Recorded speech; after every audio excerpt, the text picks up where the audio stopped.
Hello दोस्तों, welcome to my new video. तो आप लोग कैसे हैं? आई होप आप लोग बढ़िया होंगे, ठंडी का मज़ा ले रहे होंगे और पढ़ाई भी अच्छी तरीके से कर रहे होंगे। तो हमने कल देखा था अभी कि बजट को हम किस तरह से पारित करते हैं। उससे पहले हमने समझा था कि कानून कैसे बनता है ना। तो आज हम देखेंगे कि जो हमारा धन विधेयक है एवं वित्त विधेयक कैसे पारित होता है ना। धन विधेयक होता क्या है, इसके बारे में हम आज चर्चा करेंगे। तो बेसिकली धन विधेयक एक वित्त विधेयक की तरह ही होता है, एक प्रकार से वित्त विधेयक होता है। लेकिन एक हमने जैसे बताया था पहले आपको कि धन विधेयक क्या होता है, एक एम्बुलेंस की तरह होता है ना। जिस तरह से हम लोग क्या करते हैं, एम्बुलेंस को कभी रोकते नहीं है ना। जब मान लीजिए हम लोग ट्रैफिक में खड़े हुए हैं और एम्बुलेंस आ रही है तो हम उसको अपने आप रास्ता दे देते हैं, या रेड लाइट भी हुई रहती है तो रेड लाइट ओपन कर दी जाती है कि एम्बुलेंस को जाने दीजिए क्योंकि इमरजेंसी है। तो धन विधेयक भी एक प्रकार की इमरजेंसी है कि इसको तुरंत से तुरंत पारित कर दिया जाता है, वही धन विधेयक कहलाता है। एक प्रकार से ये भी एक वित्त विधेयक ही होता है। ठीक है, कुछ जो विधेयक जो बहुत ज्यादा इंपॉर्टेंट होते हैं, जैसे सरकार को ज्यादा जरूरी है, उसको पैसों की नीड है, तो धन विधेयक कहलाता है। और धन विधेयक को समझने के लिए उसके लिए भी हम परिभाषा भी उसके देखेंगे, क्या होता है धन विधेयक, कैसे होता है, इसके बारे में हम अभी चर्चा करेंगे। जो हमारे संविधान में धन विधेयक के बारे में बताया गया है, आर्टिकल 110 में इसके बारे में बताया गया है ना। धन विधेयक के बारे में चर्चा हुई है संविधान में, आर्टिकल 110 में इसके बारे में चर्चा की गई। बहुत इंपॉर्टेंट आर्टिकल है, आप इसको ध्यान रखिएगा, है ना। प्री में पूछा भी जाता है कि धन विधेयक के लिए हमारे संविधान में कौन से आर्टिकल में इसके बारे में चर्चा हुई है, तो इसको आप ध्यान रखिएगा कि आर्टिकल 110 में इसके बारे में चर्चा हो चुकी है। और क्या होता है वित्त विधेयक के बारे में, क्या देखा था हमने, वित्त विधेयक आर्टिकल 117 में इसके बारे में चर्चा की गई, तो दोनों ध्यान रखिएगा। वैसे अभी हमने क्या बताया कि जो ये होता है ना, ये वित्त विधेयक होता है।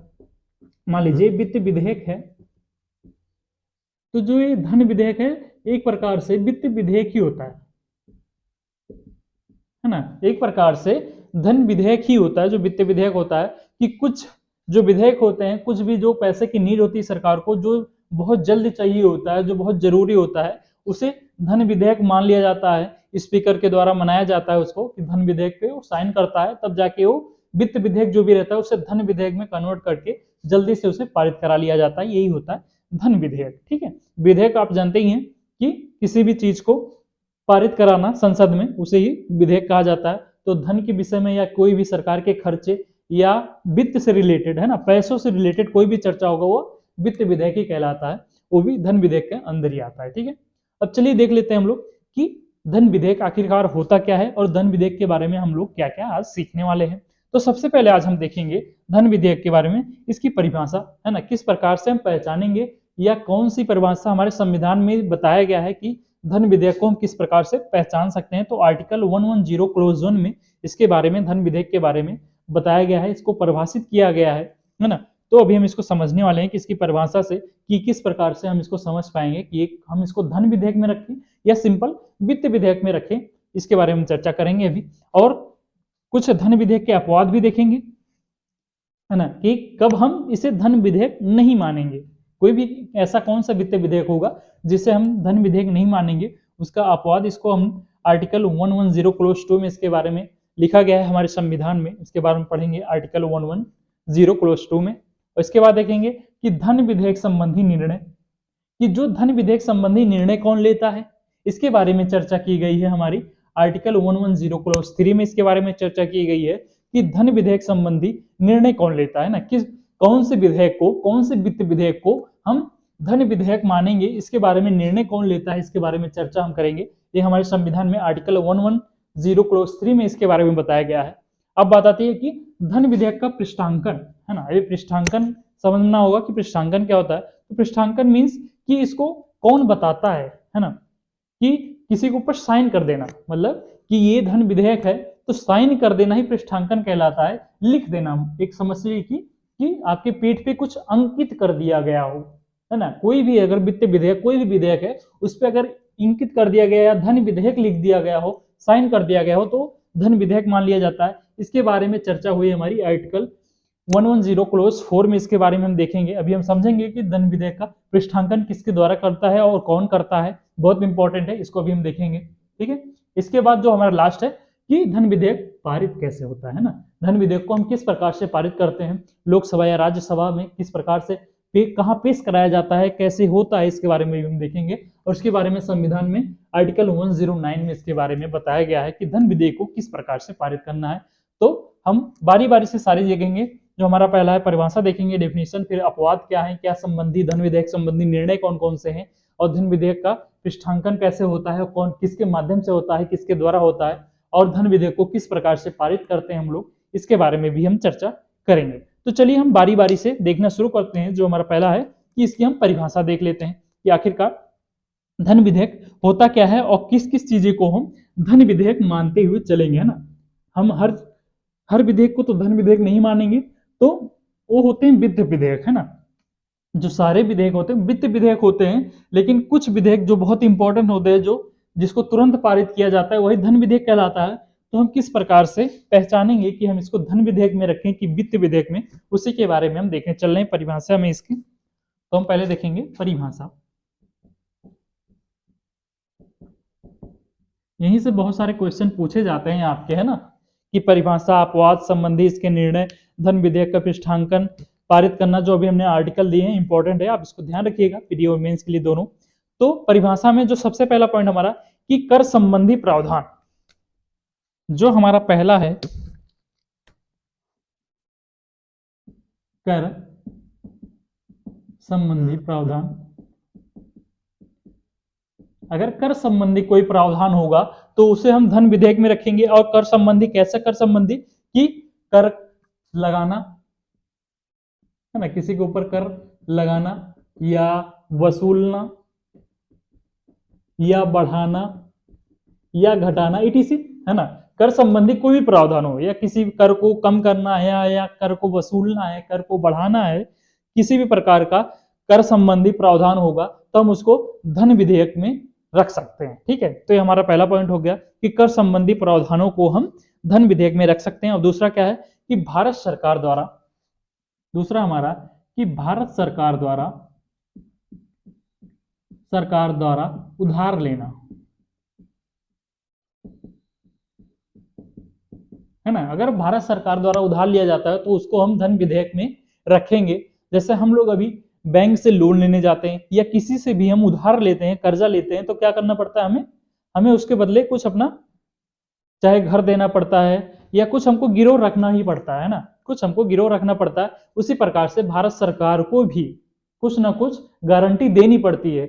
बिना गारंटी के उनको भी उधार नहीं मिलता, चाहे विदेश से लेना हो चाहे देश के अंदर ही लेना हो।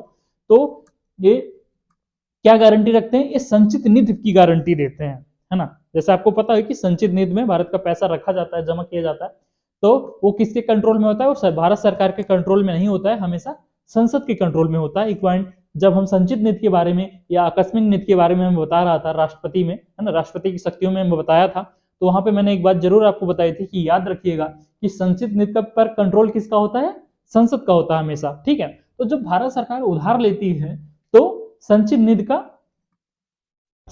के माध्यम से ही लेती है कि भैया जब हमें संचित निधि से हमको पैसा मिलेगा तब हम आपको वापस कर देंगे, है ना। संचित निधि की गारंटी पर ही भारत सरकार को उधार मिलता है।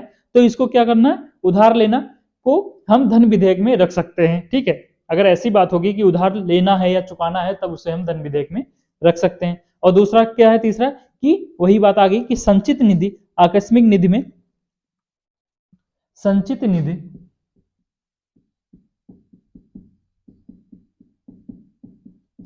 निधि या आकस्मिक निधि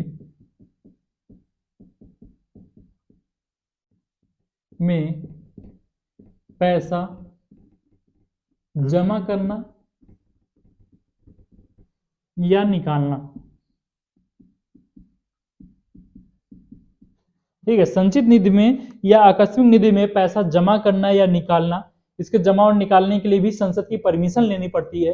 अगर संचित निधि में पैसा डालना है, आकस्मिक निधि में पैसा डालना है या निकालना है, तब हम इसको धन विधेयक के रूप में हम इसको पारित करा सकते हैं, इसको हम धन विधेयक में रख सकते हैं। जो हमारा चौथा है कि संचित निधि से विनियोग,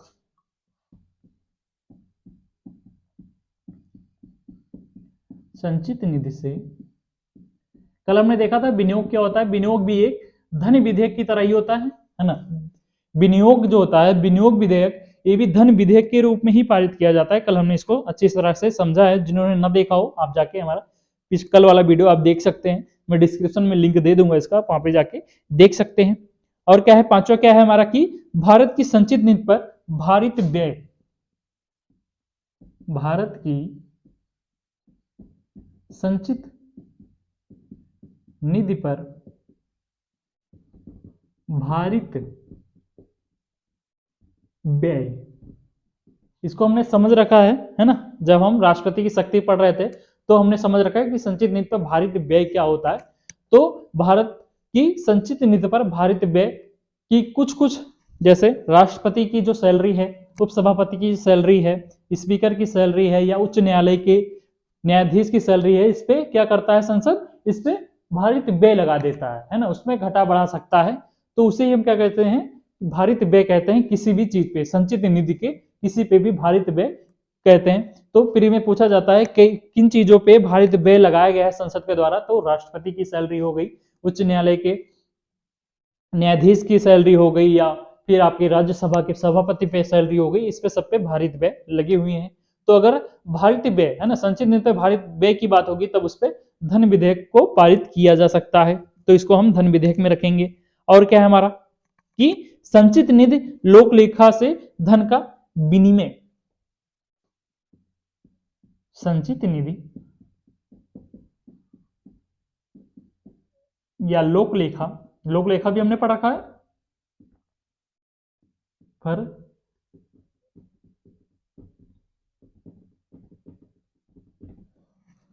है ना, इसको भी हमने पढ़ रखा है। धन का विनियोग या विनियोग धन की संचित निधि और लोक लेखा की अगर बात होगी तब भी हम इसको किस में रखेंगे, धन विधेयक में ही रखेंगे, ठीक है। और क्या है हमारा, और किस किस को रखेंगे हम कि संघ एवं राज्यों के लेखाओं का लेखा परीक्षण।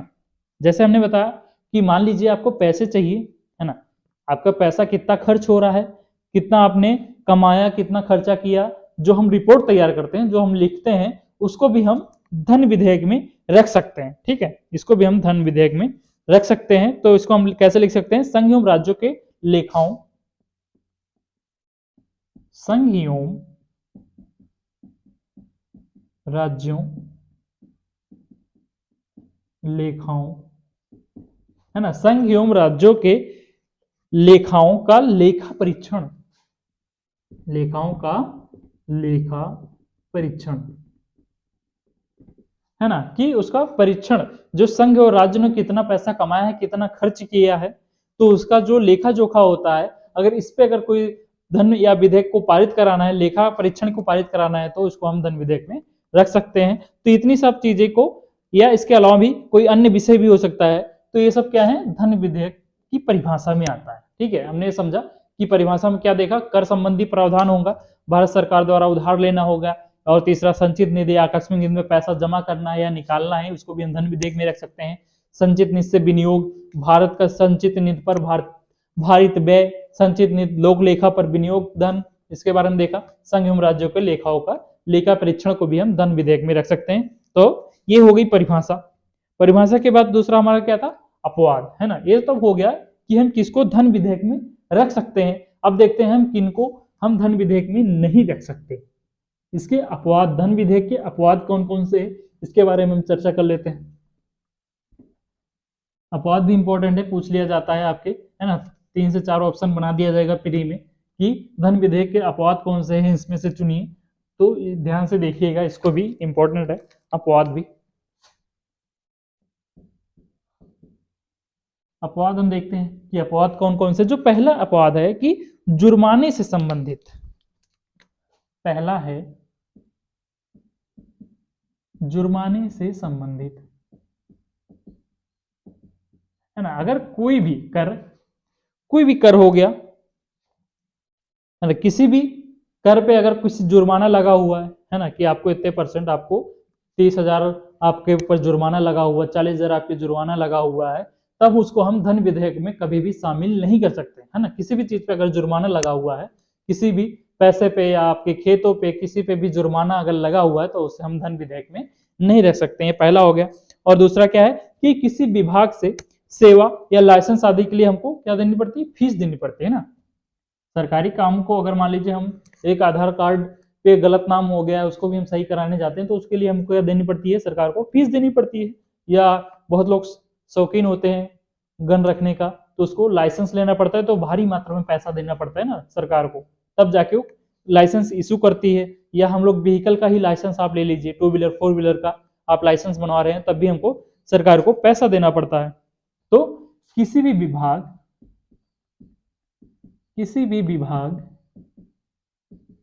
से सेवा, है ना, विभाग सेवा या लाइसेंस, समझ गए कि किसी भी विभाग से अगर सेवा या लाइसेंस आदि की फीस तो लेते ही, आदि पे क्या होगा, ये धन विधेयक पारित नहीं हो गया, है ना। अगर आप कोई भी कहे कि भैया हमसे विभाग से सेवा, हमको पैसा लिया जा रहा है, या लाइसेंस लेने पे हमसे पैसा लिया जा रहा है, फीस लिया जा रहा है, हमको इस पे धन विधेयक को पारित कराना है, इस विधेयक को पारित कराना है, तो ये धन विधेयक के रूप में कभी भी पारित नहीं हो सकता है। नॉर्मल विधेयक के रूप में भले ही पारित हो जाए, लेकिन धन विधेयक के रूप में पारित नहीं होगा। क्यों नहीं होगा? क्योंकि ऐसा विधेयक जो तुरंत पारित होना चाहिए, जो बहुत जरूरी होता है, उसे हम धन विधेयक में रखते हैं, तो ये जरूरी नहीं है, इसलिए नहीं रखा जाता है। सो हमारा तीसरा क्या है कि स्थानीय इकाइयों के लिए या स्थानीय उद्देश्य के लिए कर संबंधी मामले। तीसरा हमारा स्थानीय इकाइयों या स्थानीय उद्देश्यों के लिए कर मामले, है ना। अगर मान लीजिए कर संबंधी मामला हो गया, स्थानीय इकाइयों या स्थानीय उद्देश्यों के लिए कर संबंधी मामला है, तो उसे हम धन विधेयक में कभी भी नहीं रख सकते। स्थानीय इकाइयां मतलब ग्राम पंचायत हो गया, आपका नगर पालिका हो गया, एक इनको ग्राम पंचायत, है ना, ग्राम पंचायत, नगर पालिका, ये सब क्या है, स्थानीय इकाइयां मानी जाती हैं। अगर स्थानीय इकाइयां ग्राम पंचायत के लिए आपको कर को बढ़ाना है या कर को घटाना है, कर को माफ करना है, तो ऐसी संबंधी अगर कोई भी आपका विधेयक है, तो कभी भी धन विधेयक के रूप में पारित नहीं हो सकता। तो ये 3 अपवाद थे, तीनों इंपोर्टेंट थे, आप इसको देख लीजिए। तो हमने अपवाद भी समझ लिया। अब हम देखेंगे तीसरा क्या था हमारा, कि धन विधेयक के निर्णय, है ना, निर्णय देखते हैं हम लोग। निर्णय कौन लेता है, पहले हम निर्णय चेक कर देंगे, निर्णय लेता कौन है। तो जो धन विधेयक का जो निर्णय होता है, हमेशा स्पीकर द्वारा लिया जाता है ना, लोकसभा के स्पीकर के द्वारा लिया जाता है, स्पीकर द्वारा। और जो स्पीकर निर्णय ले लेता है, यही निर्णय, जो निर्णय ले रहा है, अंतिम निर्णय होता है, ठीक है। ये जो स्पीकर निर्णय ले रहा है धन विधेयक के लिए, ये इसका अंतिम निर्णय होता है। अगर इसने निर्णय ले लिया, स्पीकर ने निर्णय ले लिया, तो इनका अंतिम निर्णय होता है, उसे हम धन विधेयक मान लेते हैं, ठीक है। जो निर्णय ले रहे हैं उसे हम अंतिम निर्णय मान लिया जाता है। अब बात आती है तीसरा क्या था हमारा, अगला पॉइंट था हमारा पृष्ठांकन, है ना, धन विधेयक का पृष्ठांकन। तो चलिए देख लें पृष्ठांकन क्या होता है।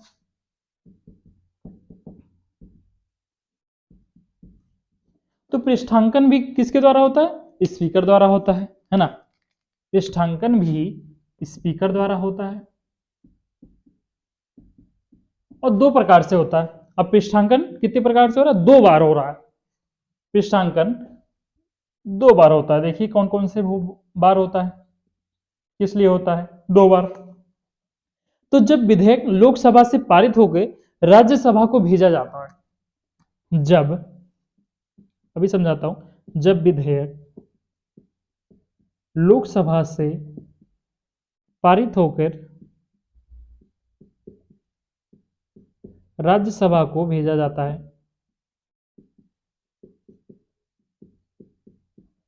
ना। मान लीजिए कोई धन विधेयक है, पहले तो इन्होंने क्या कर दिया, निर्णय दे दिया, वो धन विधेयक हो गया। तो धन विधेयक के रूप में उसे पारित कराना है, तो स्पीकर क्या करेगा, पहले सबसे पहले लोकसभा में पेश होता है। तो लोकसभा में अगर पारित हो गया और राज्यसभा में इसे भेजना है इस विधेयक को, तो क्या करता है, स्पीकर उस पर साइन करता है ना। पहले वो साइन करता है, उस पर एक मोहर लगा देता है कि क्या है, धन विधेयक के रूप में लोकसभा में पारित हो गया। फिर उसके बाद राज्यसभा में जाता है तो पहला साइन करके या उस पर पृष्ठांकन करके वो भेजता है। एक बार तो यहाँ साइन करता है, साइन करके भेजता है राज्यसभा के लिए। फिर कब भेजता है? जब विधेयक राज्यसभा, है ना, जब विधेयक दोनों सदनों में, है ना, राज्यसभा लोकसभा दोनों सदनों में पारित हो जाता है, तो राष्ट्रपति के पास भेजता है ना, राष्ट्रपति के पास साइन लेने के लिए लास्ट में भेजा जाता है। तो जब लोकसभा में पारित होने के बाद राज्यसभा में भेजता है तब एक बार साइन करता है ना, पहले लोकसभा से पारित हो गया है, फिर वो राज्यसभा में उसके साइन के लिए भेजता है। तो एक बार यहाँ पे पृष्ठांकन किया, है ना, स्पीकर ने, फिर दोबारा कब करता है? जब विधेयक दोनों सदनों में, है ना, संसद के दोनों सदनों में, लोकसभा और राज्यसभा दोनों सदनों में पारित हो जाता है। इसके बाद जो अंतिम निर्णय लेने के लिए, है ना, कानून को पारित करने के लिए, धन विधेयक को पारित करने के लिए किसके पास भेजा जाता है? राष्ट्रपति के पास भेजा जाता है।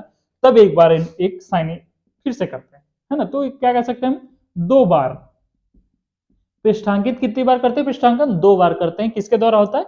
स्पीकर के द्वारा होता है। तो बहुत बार पूछा जाता है, तो आप ध्यान रख लीजिएगा कि स्पीकर द्वारा अंतिम निर्णय लिया जाता है धन विधेयक पे, कि इसे हम धन विधेयक मान रहे हैं। और जो उस पर पृष्ठांकन करता है स्पीकर करता है। कितनी बार करता है? 2 बार करता है। पहली बार करता है कि जब लोकसभा में जब धन विधेयक पारित हो जाता है, जब राज्यसभा के लिए भेजा जाता है तब एक बार पृष्ठांकित करता है, साइन करके भेजता है राज्यसभा में। और दोबारा कब भेजता है? कि जब विधेयक के दोनों सदनों, राज्यसभा और लोकसभा दोनों सदनों में पारित हो जाता है, तब राष्ट्रपति के पास अंतिम निर्णय के लिए जब भेजता है तब एक बार पृष्ठांकित करके साइन करके वो भेजता है। चलिए, पृष्ठांकन हो गया। अब जो हमारा मेन पॉइंट है कि धन विधेयक आखिर पारित कैसे होता है, इसे पारित करने की प्रक्रिया अब हम समझेंगे। धन विधेयक को पारित करने की प्रक्रिया, धन विधेयक की पारित करने की प्रक्रिया हम समझते हैं, बहुत इंपॉर्टेंट है। छोटे छोटे क्वेश्चन यहाँ से बहुत पूछे जाते हैं, है ना। किस्मत अगर अच्छी रही तो मेंस में आ जाएगा, तो फिर अच्छा नंबर देके जाएगा। तो ध्यान रखिएगा कि पारित करने की प्रक्रिया, पारित करने की, धन विधेयक को पारित करने की प्रक्रिया समझते हैं हम लोग। ध्यान से समझिएगा, है ना, नहीं तो बहुत जटिल हो जाएगा, बाद में भूल जाएंगे। तो ध्यान से समझिएगा, धीरे धीरे समझाते हुए, आसान भाषा में समझा रहा हूं, है ना। अगर आप बुक से पढ़ेंगे तो बहुत हार्ड है, इसलिए मैं आसान भाषा में जो लिख रहा हूं, अगर आप ऐसे नोट्स भी बना रहे हैं तो बहुत आसान नोट्स आपके लिए तैयार भी हो रहा है, साथ साथ नोट्स भी बनाते चलिएगा। तो जो ये धन विधेयक होता है, जो धन विधेयक होता है हमेशा लोकसभा में पारित होता है ना, लोकसभा में पेश किया जाता है। सर्वप्रथम ये लोकसभा में पेश किया जाता है। आप लिख लीजिए, लोकसभा में पेश होता है, पेश किया जाता है। राज्यसभा में पेश नहीं होता है, केवल लोकसभा में पेश किया जाता है, ठीक है। इसे राज्यसभा में पेश नहीं किया जाता है, केवल लोकसभा में पेश होता है। तो प्री का क्वेश्चन यहाँ पे भी बन सकता है। तो अगर आप हर एक पॉइंट पे ध्यान नहीं देंगे तो एक यहाँ पे प्री के लिए एक क्वेश्चन रेडी रहता है ना। यूपीएससी कहीं से भी घुमा के क्वेश्चन पूछ सकती है, तो आपको हर एक पॉइंट, है ना, हर एक पॉइंट क्वेश्चन के रूप में, हर एक पॉइंट में आप क्वेश्चन ढूंढे कि हमारा यहाँ पे क्या क्वेश्चन बन रहा है, हम किस प्रकार से अपना आंसर तैयार करते हैं। चलिए, ठीक है। तो हर एक लाइन में क्वेश्चन बनता है, उसी प्रकार से तैयारी आप कीजिए। यूपीएससी कहीं से भी घुमा के पूछे, आपसे कुछ भी पूछे, तो आप उसका आंसर कर सके, ठीक है। अब दूसरा क्या है हमारा, कि पेश तो हो गया, लेकिन पेश करने से पहले हमको राष्ट्रपति से अनुमति लेनी पड़ती है ना। राष्ट्रपति से पूर्व अनुमति,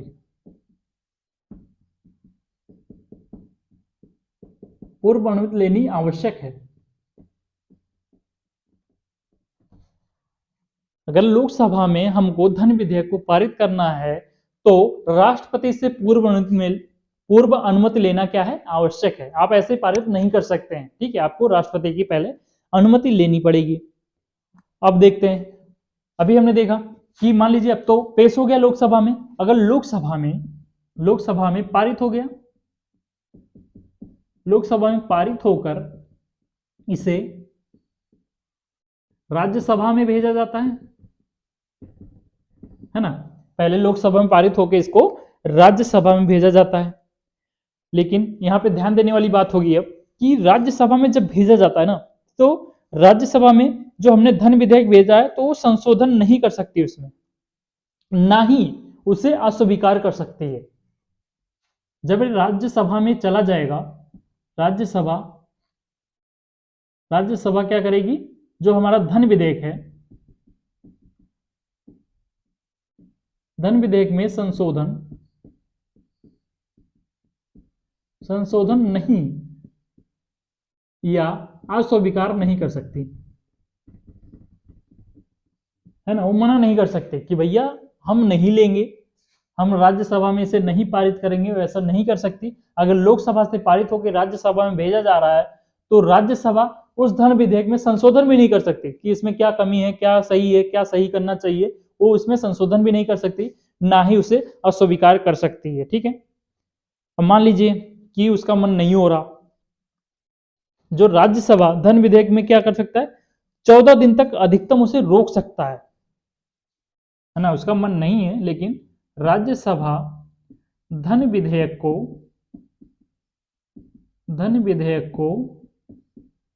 14 दिन तक रोक सकता है। कितने दिन तक रोक सकता है, तो राज्यसभा धन विधेयक को 14 दिन के लिए वो रोक सकता है अपने पास। ठीक है, इससे ज्यादा वो नहीं रोक सकता, 14 दिन के लिए रोक सकता है। अगर मान लीजिए राज्यसभा ने उसे 14 दिन तक तो रोका है ना, 14 दिन तक रोका है, तो राज्यसभा धन विधेयक को 14 दिन के पहले ही, अगर इसे कुछ सुझाव देना होगा, अगर सुझाव देना होगा तो 14 दिन के पहले ही दे देगा,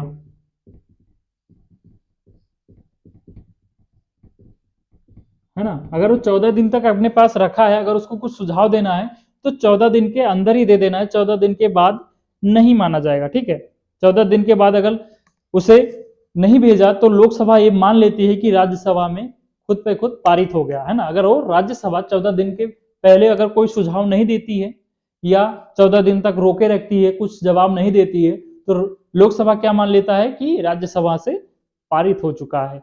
तो जो भी क्या सुझाव दे सकती है ना, सुझाव दे सकती है,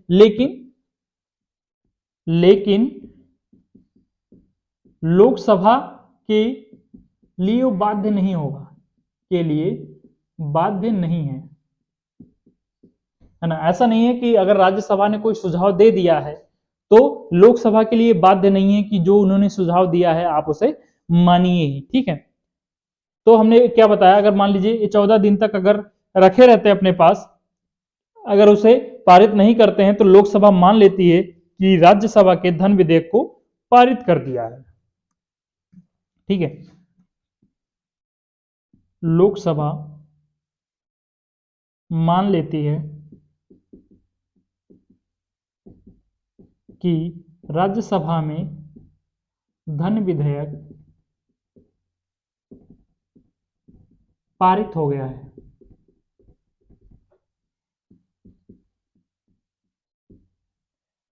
अगर 14 दिन तक ना, अगर 14 दिन तक रोके रहती है,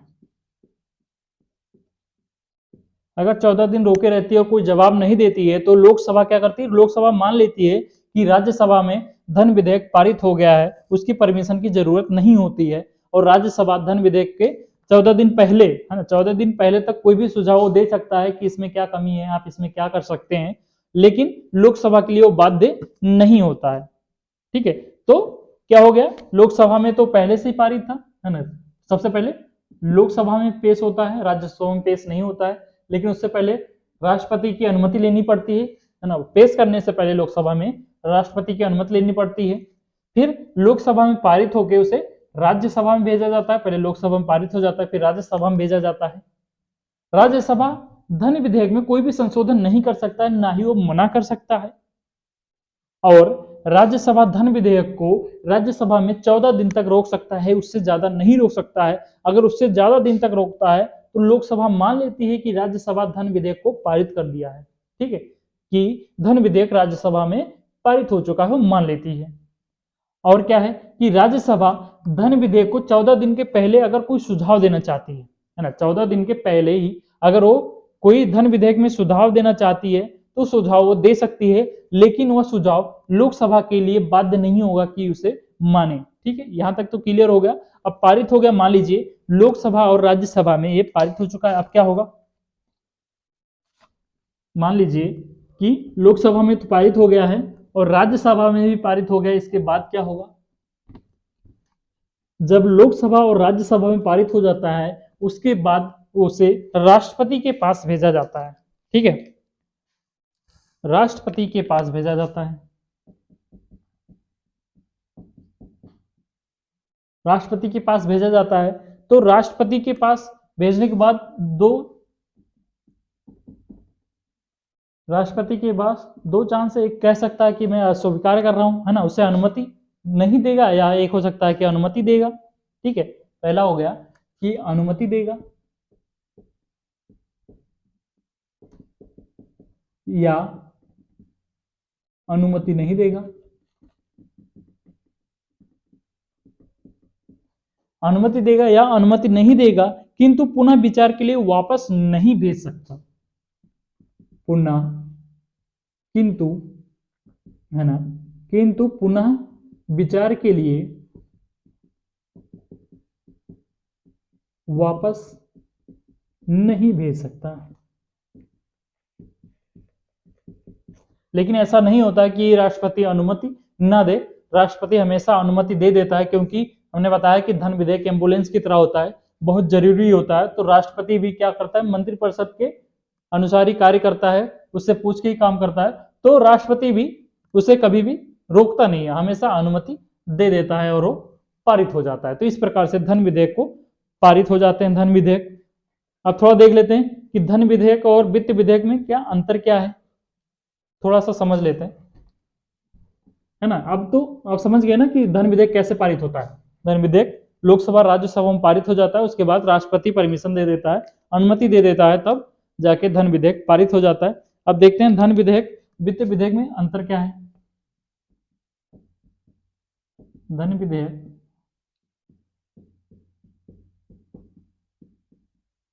वित्त विधेयक तो एक विषय वस्तु के रूप में होता है और एक पारित करने की प्रक्रिया में। विषय वस्तु के रूप में अगर देखते हैं इसे,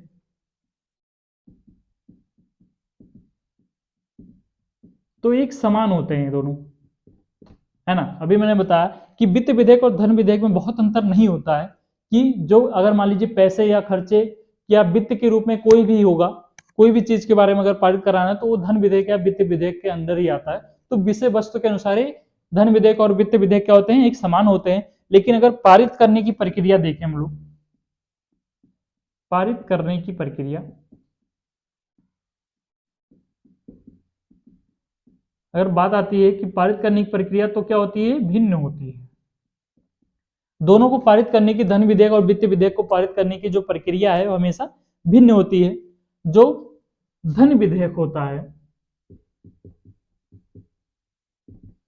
धन विधेयक किस प्रकार से पारित होता है, विशेष प्रक्रिया से, विशेष प्रक्रिया से पारित होता है। लेकिन जो वित्त विधेयक है